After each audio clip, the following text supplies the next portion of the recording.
Road to St. George, everybody, welcome back. You have to know who this is. Anne+Haug, 2019 Ironman World Champion, probably the longest that anybody has ever been the world champion without actually having to defend it, right? Yeah, it's probably true. And hopefully it was the only time in history. I know, really. And then this year, it's a very different kind of opportunity because with St. George in May and then Kona in October, there's the opportunity to win 2 Ironman World Championships in 1 year, another thing that nobody's ever had before. It is, but first you have to do it, and then we will see if it's possible, because I assume in 3 years a lot of things can happen and a lot of people can raise up, and yeah, everyone could hide a bit in 3 years, and yeah, it will be a complete new World Championships, and I'm really excited to race in St. George as well. Yeah, have you ever raced in St. George before? No, will be my first time. It's a very different environment than Kona for sure. Are you looking forward to that course?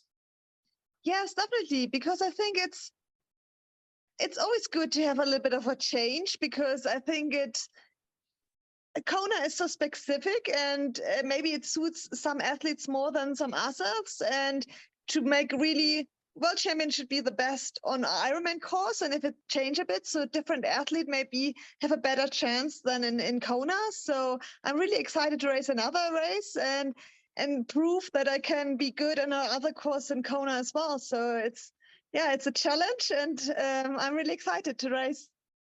Great. Yeah, as you all know who are watching, St. George is going to be a very hilly course, a lot of climbing on the bike, a lot of climbing on the run.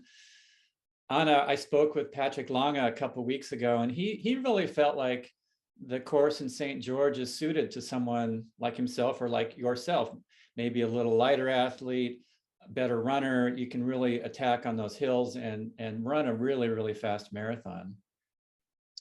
I'm not sure if it suits like really light people, or if it would suit like really the strong girls, because I mean, I don't think it will be a very fast marathon because it's so super hilly. So I think people who are really strong will have a good chance as well. So we have to wait and see. But I don't think just the light and small athletes have a benefit, but the very strong ones will have their chances as well. Yeah, I would agree. I think it's going to be, there's advantages to both. If you're strong and you have a lot of muscle, it won't be fast, so you can really power through it. Somebody like, let's say, Christian Blumenfeld. Exactly, yeah.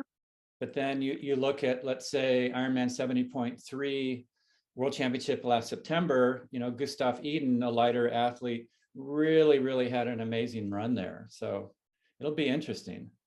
Yeah, it definitely will be. I mean, it depends on the dynamics of the race as well. If the strong cyclists go ahead and have a lead, or if there's a pack, or it will see how the race dynamic will be, and then who can run the strongest and fastest marathon in the end. So right. Do you have a strategy for the day that you're willing to share?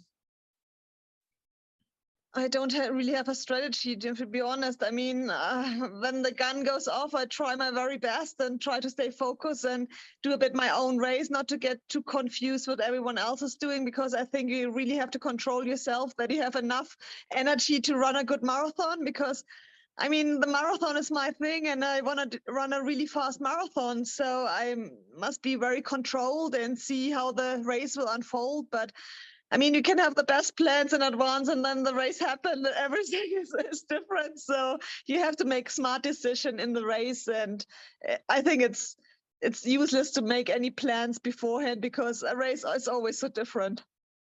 Yeah, that's actually how I raced. I kind of went into it saying, let's just see what happens on the day, because you really don't know how it's going to unfold. And especially on a course that nobody has experience on, it's going to be very interesting. I think a lot of people will overdo it on the bike because they are fresh. They haven't raced for a couple of years. They haven't done 2 or 3 Ironmans every year. And so they'll have that freshness, but then you have that little thing called a marathon that comes after it. Exactly, yeah. Will be a beast. It will be. And you're doing some high altitude training to get prepared for this, I've heard. Yeah, I mean, I haven't done altitude training since I was a short course athlete. So this was my first altitude camp since maybe, yeah, I think the last one was before the Olympics 2016 for Rio.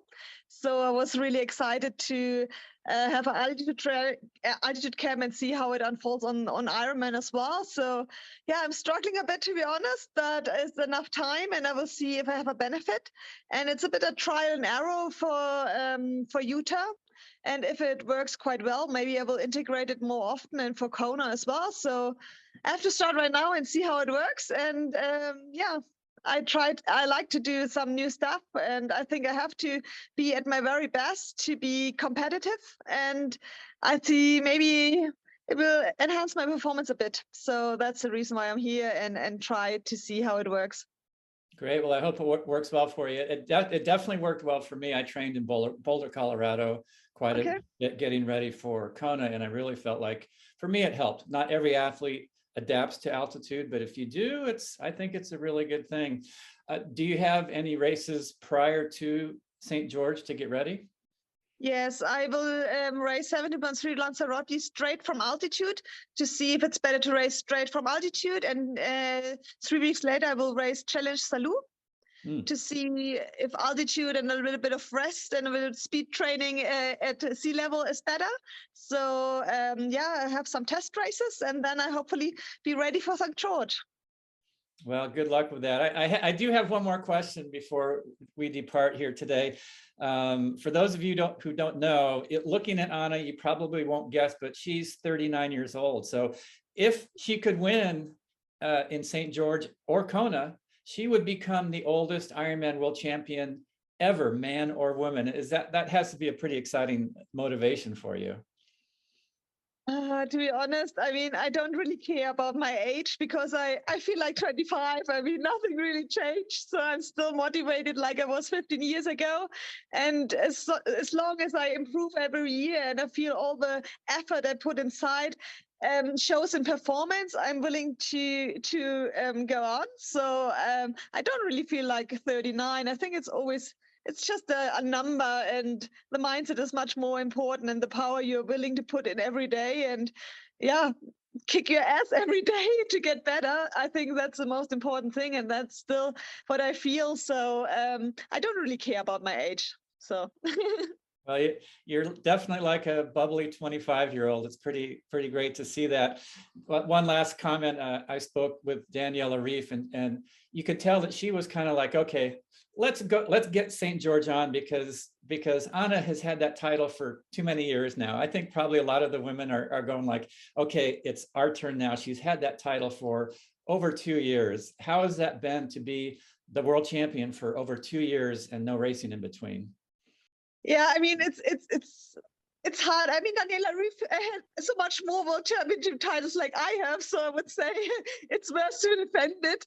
And yeah, it's always hard to race a world championship race after so long. I mean, you need a bit, yeah, you need to get used to race the big races, and it will be new for everyone. So and I'm really excited which athletes will pop up because there was 3 years of almost no racing. So I would assume not just the big four, big fives, everyone has on the list will be the favorites, because I think, yeah, in 3 years, a lot of things can happen and not a lot of new motivated young athletes can come up and show a good performance. So yeah, you shouldn't have anyone on the radar for this race. So I think it's very open and no one really is a favorite because it's like a first world championship for everyone for such a long time. Wow, so very unpredictable. I couldn't agree more. It's going to be a super exciting race. Anna, thank you so much for taking time out of your training. I know you have a lot of work ahead, and it's going to be pretty exciting. We'll see you in St. George in May. Thank you very much. Bye. All right, everybody. Road to St. George. Thanks for tuning in.